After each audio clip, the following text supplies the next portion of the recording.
What's up, BookTube? It's Lee Cooper here, and today I am bringing you my personal TBR for the 2018 BooktubeSFF Awards.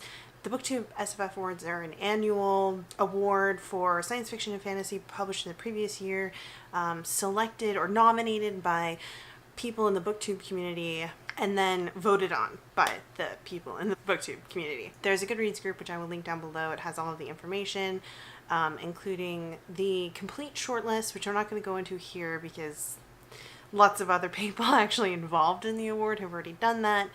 And there's also scheduling for read-alongs for every single book that's been nominated, in case you're interested in participating in any of those. Last year they also did giveaways for all of the books in the shortlist. I don't know if they're doing that again, but check out the Goodreads group for more information, essentially. So I did another one of these videos last year. I will link it in the cards, where I read, I think I read everything on that TBR. I didn't read the complete shortlist for last year's award, but I read a significant portion of it. There were a couple of authors nominated in multiple categories who I refused to read, so I didn't touch those books, but it was a really great experience. I had a lot of fun doing it. It inspired me to pick up a lot of, fairly popular, well-regarded books that I just hadn't picked up yet, like Leigh Bardugo's Six of Crows duology, which I really, really loved. And so I'm going to do a similar thing this year. I'm not going to read the entire shortlist, but I've read almost one nomination in every single category, and I'm going to go ahead and read at least one more from every category, even if I don't hit every single book that's been nominated. There's a few I'm just not interested in. So the first category is science fiction novels, and I had read one book that was nominated for this category. That was Raven Stratagem. I have a full review of that, which I will link above. Really loved that book. I'm going to go ahead and read Born by Jeff Vandermeer, which has also been nominated in this category. I've never read any Jeff Vandermeer. Annihilation is also kind of on my hazy 2018, want to get around to reading it before the film comes out TBR, but I figured I'd go ahead and pick up Born first since it's been nominated. I might pick up Waking Gods by Sylvain Neuvel. I really hope I'm pronouncing that correctly. It's the sequel to Sleeping Giants, which I read, I want to say at the end of August-ish, and I think I gave it a 3.5 stars. It was okay. I actually really liked the format. It has an alternative, interview style format. I really liked that. I just thought there were some really strange author choices in the way it was handled. There was just some lazy corner cutting in the way the relationships unfolded, the way they were conveyed to the reader, that I just thought was really inauthentic and really threw me out of the book. So I hadn't planned to continue on with the trilogy, but since the second book is nominated and I've already read the first book, and I've also heard from a few people that it's better than the first book, I might pick it up. I might just grab it from the library and just see if I like it. Because the one thing that I will say about the first book, it was a really quick read because of the format, so I don't think it would take a whole lot of time to pick up the second one. Other book nominated in this category is The Collapsing Empire by Jen Scalzi. I won't be reading this one for a few reasons that I don't think I need to get into. One of them being I'm just not interested in it. Sorry, not sorry. Let's move on to the next category, which is the fantasy novel category. I'm having to reference my laptop, and I made notes to myself. This is ridiculous. So in the fantasy novel category, I had already read The Stone Sky, I'd already read The Bear and the Nightingale, and I'd already read A Conjuring of Light. So that's kind of impressive. 3 out of 4 of the nominations I'd already read. And I have quite a few feelings about The Stone Sky and The Bear and the Nightingale, as I'm sure if you've been on my channel, you know. So the other book nominated in this category is Red Sister by Mark Lawrence. I've written down that I might pick this book up, but the more I read the synopsis on Goodreads, the less I was interested in it, to be honest. So I don't know. If you've read it and you think I would like it, go ahead and comment down below. Assassin Nuns isn't a keyword that really grabs my interest. The next category is the debut novel, and from this one I had already read The Bear and the Nightingale. So the other 2 books that have been nominated are Kings of the Wild by Nicholas Eames, which again I read the synopsis on Goodreads and doesn't really sound like my cup of tea. That one's not going to go on my TBR. However, the other book that's been nominated in the debut category is The City of Brass by S.A. Chakraborty.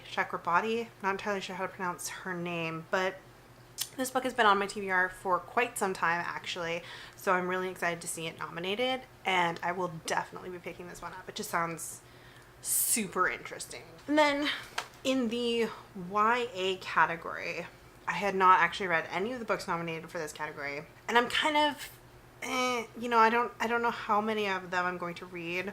I definitely won't be reading Our Dark Duet by Victoria Schwab. I think I've read enough Victoria Schwab to say with a fair certainty that she's not for me. Don't really like her books, especially the further along you get into a series that she's written. And since this is a sequel to a book that I was only kind of like, it's fine, I'm just not gonna put any more time into that.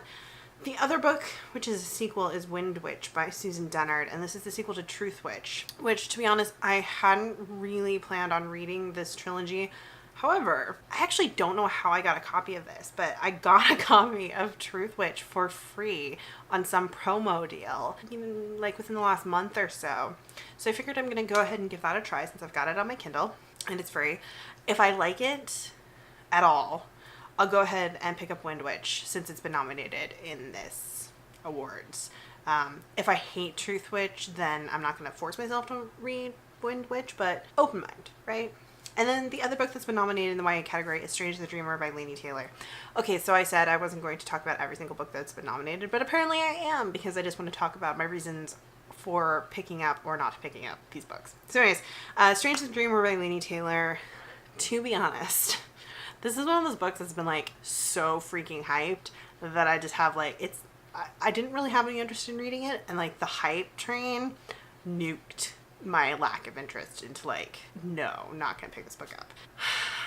So I'm torn. Everyone loves it. It could be phenomenal, or it could be a darker shade of magic. You know, like, I really don't know. And it's a really long book.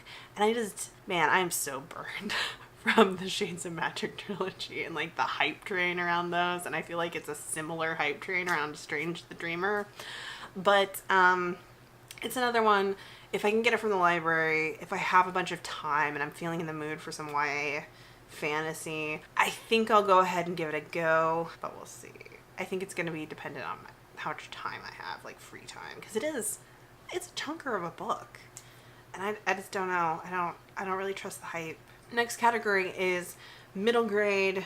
I had not read any of the books off this list. I'm not a huge middle grade reader, and I just don't feel like investing a whole lot of time in reading previous books to get to sequels. I know that there is a new rule this year that makes it so you can only nominate a book in a series that's within the first 3 books, but even still, nah.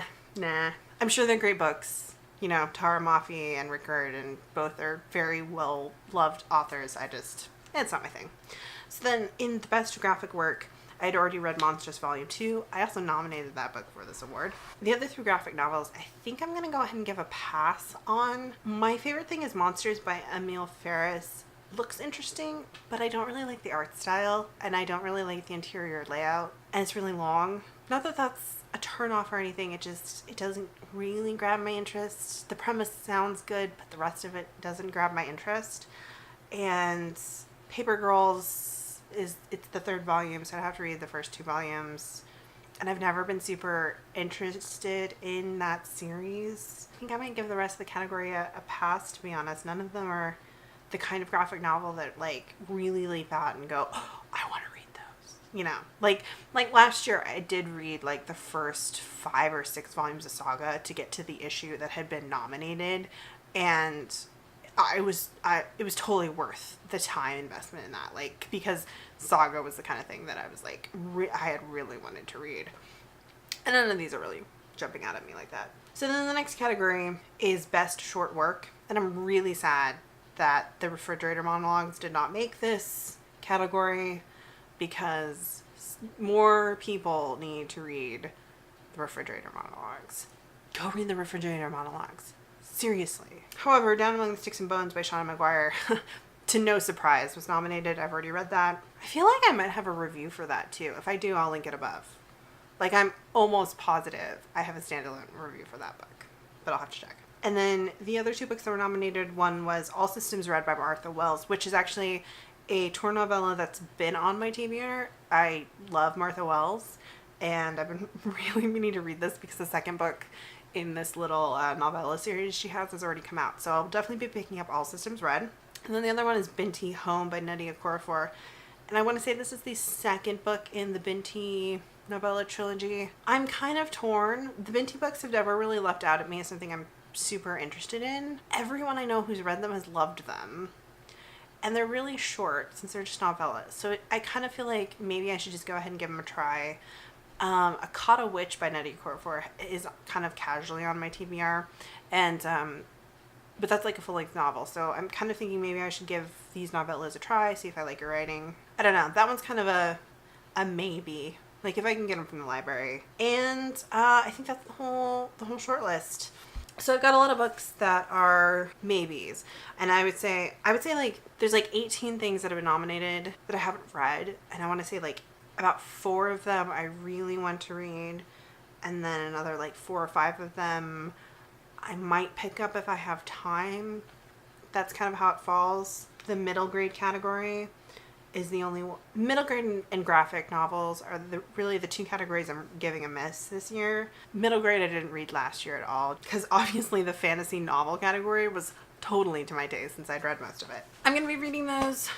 The books I mentioned, I'm going to be at least trying them out over the next couple of months. I probably won't be participating in any of the read-alongs just because I am terrible about doing that kind of thing. But, you know, if that's your cup of tea, definitely check it down below.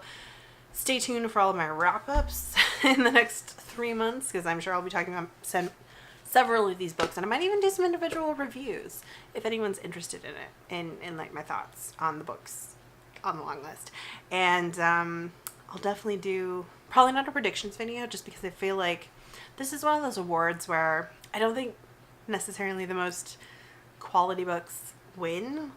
It's just, it's popularity contest. So like, yeah, it's not like trying to predict the booker at all. Let me know if you're planning on picking up any of the books in the BooktubeSFF shortlist this year and what you think of the shortlist. Do you think it's a pretty good one? Do you like the changes that were made to the rules and stuff like that for nominating books, the eligibility and all that kind of thing?